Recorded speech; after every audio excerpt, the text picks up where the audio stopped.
Hello friends, ನಮಸ್ತೆ friends. ಈ ದಿನ ಜುಲೈ 28, 2025 ದ ಹಿಂದೂ ಇಂಗ್ಲಿಷ್ ದಿನಪತ್ರಿಕೆಯಿಂದ ಒಂದಷ್ಟು ಇಂಗ್ಲಿಷ್ ಪದಗಳನ್ನ ಈ ವಿಡಿಯೋದಲ್ಲಿ ಕಲಿಯೋಣ. ಮೊದಲ ಪದ ಫ್ರೆಂಡ್ಸ್, ಅನ್ಹೆರಾಲ್ಡೆಡ್. UNHERALDED. ಅನ್ಹೆರಾಲ್ಡೆಡ್ ಅನ್ನುವ ಪದದ ಅರ್ಥ ಫ್ರೆಂಡ್ಸ್. ಫಸ್ಟ್ ಹೆರಾಲ್ಡೆಡ್ ಪದದ ಅರ್ಥವನ್ನ ತಿಳ್ಕೊಳ್ಳೋಣ. ಫ್ರೆಂಡ್ಸ್, ಹೆರಾಲ್ಡೆಡ್ ಅಂತಂದ್ರೆ ಯಾವ್ದಾದ್ರೂ ಒಂದು ಘಟನೆ ಅಥವಾ ಸುದ್ದಿ ತುಂಬಾ ಪ್ರಚಾರ ಮಾಡ್ಕೊಂಡು ಬಂದ್ರೆ, ತುಂಬಾ ಸೌಂಡ್ ಮಾಡ್ಕೊಂಡು ಬಂದ್ರೆ ಅದನ್ನ ಹೆರಾಲ್ಡೆಡ್ ಅಂತ ಕರಿತೀವಿ.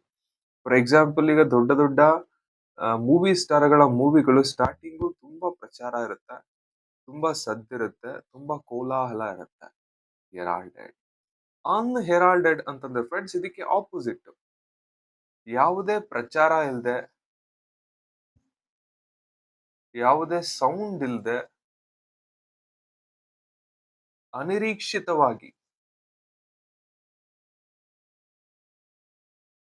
ಅನಿರೀಕ್ಷಿತವಾಗಿ ಸುದ್ದಿ ಆಗ್ತಕ್ಕಂತ ಒಂದು ಘಟನೆ ಏನಿದೆ, ಒಂದು ಸುದ್ದಿ ಏನಿದೆ, ಅಂತಹ ಸುದ್ದಿಗೆ ಫ್ರೆಂಡ್ಸ್ ಅನ್ಹೆರಾಲ್ಡೆಡ್ ಅಂತ ಕರಿತೀವಿ.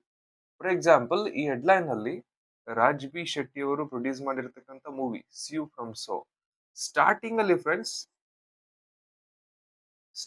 ಈ ಮೂವಿ ಸದ್ದೇ ಇಲ್ಲ. ಇಂಥದೊಂದು ಮೂವಿ ಥಿಯೇಟರ್ಗಳಿಗೆ ಬಂದಿದೆ ಅಂತ ಜನರಿಗೆ ಗೊತ್ತೇ ಇರಲಿಲ್ಲ, ಪ್ರಚಾರನೇ ಇರಲಿಲ್ಲ. Because of it's content. ಇದು ಕಂಟೆಂಟ್ ಬೇಸ್ಡ್ ಮೂವಿ ಆಗಿರೋದ್ರಿಂದ ಆ ಕಂಟೆಂಟ್ ಇಂದ ಫ್ರೆಂಡ್ಸ್ ದಿನಗಳು ಕಳೆದಂತೆ ಮೂವಿ ಪ್ರಚಾರ ಆಗೋದಕ್ಕೆ ಸ್ಟಾರ್ಟ್ ಆಯ್ತು. ಮೂವಿ ಸದ್ದು ಮಾಡೋದಕ್ಕೆ ಸ್ಟಾರ್ಟ್ ಮಾಡಿತು. ಸೊ ಫ್ರೆಂಡ್ಸ್, ಸ್ಟಾರ್ಟಿಂಗು ಸದ್ದಿರ್ಲಿಲ್ಲ, ಸ್ವಲ್ಪ ದಿನಗಳಾದ್ಮೇಲೆ ಪ್ರಚಾರವನ್ನ ತೆಗೆದುಕೊಳ್ತಾ ಇದೆ, ಸದ್ದನ್ನ ಮಾಡ್ತಾ ಇದೆ, ಜನರ ನಡುವೆ ಜನಪ್ರಿಯ ಆಗ್ತಾ ಇದೆ. ಇಂತಹ ಮೂವಿ ಆಗ್ಲಿ, ಇಂತಹ ಒಂದು ಸುದ್ದಿ ಘಟನೆ ಆಗ್ಲಿ, ಸ್ಟಾರ್ಟಿಂಗ್ ಅಲ್ಲಿ ಪ್ರಚಾರ ಇರಲ್ಲ, ಸುದ್ದಿ ಇರಲ್ಲ, ನಂತರ ದಿನಗಳಲ್ಲಿ ಸುದ್ದಿ ಆಗುತ್ತೆ. ಅಂತಹ ಘಟನೆಗಳಿಗೆ ಫ್ರೆಂಡ್ಸ್ ಇಂಗ್ಲಿಷ್ ಅಲ್ಲಿ ಅನ್ಹೆರಾಲ್ಡೆಡ್ ಅಂತ ಕರೀತೀವಿ. ಫ್ರೆಂಡ್ಸ್, ಎರಡನೇ ಪದ ಬಂದು ಬ್ಲೆಂಡ್. BLEND. ಬ್ಲೆಂಡ್ ಅಂತಂದ್ರೆ ಫ್ರೆಂಡ್ಸ್ ಸಮ್ಮಿಶ್ರಣ, ಮಿಶ್ರಣ ಅನ್ನುವಂತ ಅರ್ಥ ಬರುತ್ತೆ.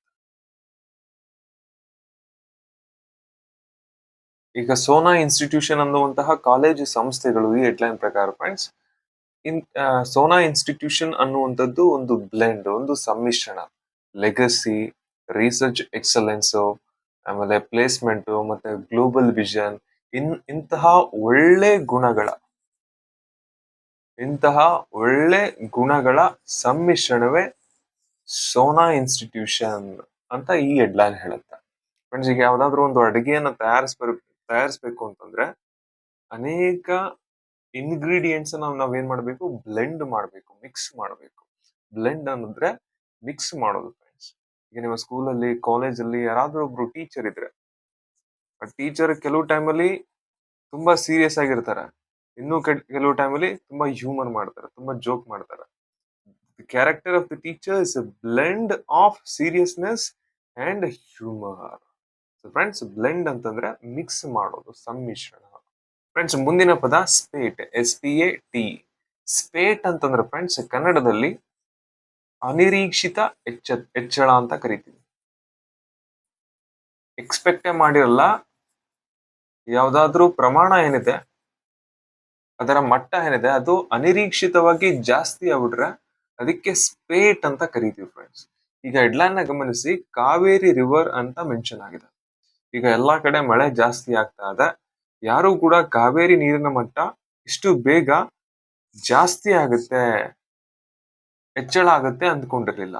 ಸೊ ಕಾವೇರಿ ನೀರಿನ ಮಟ್ಟ ಜಾಸ್ತಿ ಆಗ್ತಿರೋದ್ರಿಂದ ಅನಿರೀಕ್ಷಿತವಾಗಿ ಈ ಪದದ ಬಳಕೆ ಹೆಡ್ಲೈನ್ ಅಲ್ಲಿ ಆಗಿದೆ ಫ್ರೆಂಡ್ಸ್. ಸೊ ಅನಿರೀಕ್ಷಿತವಾಗಿ ಏನಾದ್ರೂ ಜಾಸ್ತಿ ಆದ್ರೆ ಅದಕ್ಕೆ ಸ್ಪೇಟ್ ಅಂತ ಕರಿತೀವಿ.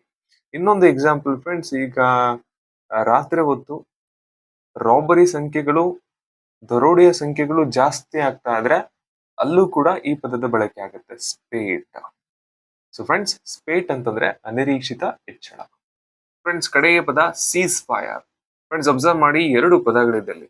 Seize, CEASE. ಸೀಸ್ ಅಂತಂದ್ರೆ ನಿಲ್ಲಿಸು, ಸ್ಟಾಪ್ ಮಾಡು ಅಂತ ಅರ್ಥ. ಫೈರ್ ಅಂತಂದ್ರೆ ಗುಂಡು ಹಾರಿಸು ಅಥವಾ ಯುದ್ಧ ಅನ್ನುವಂತ ಅರ್ಥ ಬರುತ್ತೆ. So can I say friends, ಯುದ್ಧವನ್ನ, ಕದನವನ್ನ ತಾತ್ಕಾಲಿಕವಾಗಿ ಫ್ರೆಂಡ್ಸ್, ಇದು ತುಂಬಾ ಇಂಪಾರ್ಟೆಂಟ್. ಟೆಂಪರರಿ, ಇದು ಪರ್ಮನೆಂಟ್ ಶಾಂತಿ ಒಪ್ಪಂದ ಅಲ್ಲ. ತಾತ್ಕಾಲಿಕವಾಗಿ ಎರಡು ಕಂಟ್ರಿಗಳು ಕದನವನ್ನ, ಯುದ್ಧವನ್ನ ಸ್ಟಾಪ್ ಮಾಡೋದೇನಿದೆ, ಮಾತುಕತೆಗೋಸ್ಕರ ಅಥವಾ ಪೀಸ್ ಅಗ್ರಿಮೆಂಟ್ ಮಾಡ್ಕೊಳ್ಳೋದಕ್ಕೋಸ್ಕರ ಅಥವಾ ತಮ್ಮ ದೇಶದ ಪ್ರಜೆಗಳಿಗಾಗಿ ತಾತ್ಕಾಲಿಕವಾಗಿ ಯುದ್ಧವನ್ನ ಸ್ಟಾಪ್ ಮಾಡೋದೇನಿದೆ, ಇದಕ್ಕೆ ಇಂಗ್ಲಿಷ್ ನಲ್ಲಿ ಸೀಸ್ ಫೈರ್ ಅಂತ ಕರಿತೀವಿ ಫ್ರೆಂಡ್ಸ್. ಈಗ ಥೈಲ್ಯಾಂಡ್ ಮತ್ತೆ ಕಾಂಬೋಡಿಯಾ ಇವೆರಡು ರಾಷ್ಟ್ರಗಳು ಇತ್ತೀಚೆಗೆ ಯುದ್ಧದಲ್ಲಿ ತೊಡಗಿದ್ವು. ಈ ಎರಡು ಕಂಟ್ರಿಗಳು ಈಗ ಏನ್ ಮಾಡಿದಾವೆ, ಕದನವನ್ನ, ಯುದ್ಧವನ್ನ ತಾತ್ಕಾಲಿಕವಾಗಿ ಸ್ಟಾಪ್ ಮಾಡಿದಾವೆ. ಸೊ ಫ್ರೆಂಡ್ಸ್, ಸೀಸ್ ಫೈರ್ ಅಂತಂದ್ರೆ ತಾತ್ಕಾಲಿಕವಾಗಿ, ಟೆಂಪರರಿ ಆಗಿ ಯುದ್ಧವನ್ನ ಸ್ಟಾಪ್ ಮಾಡೋದು. ಫ್ರೆಂಡ್ಸ್, ಈ ರೀತಿ ಕನ್ನಡ ಭಾಷೆಯ ಮೂಲಕ ಇಂಗ್ಲಿಷ್ ಅನ್ನ ಕಲಿಯೋದಕ್ಕೆ, ಇಂಗ್ಲಿಷ್ ಅನ್ನ ಇಂಪ್ರೂವ್ ಮಾಡ್ಕೊಳ್ಳೋದಕ್ಕೆ ಪ್ಲೀಸ್ ನನ್ನ ಚಾನಲ್ಗೆ ಸಬ್ಸ್ಕ್ರೈಬ್ ಆಗಿ ಅಂತ ಹೇಳ್ತಾ, ಥ್ಯಾಂಕ್ ಯು ಫ್ರೆಂಡ್ಸ್.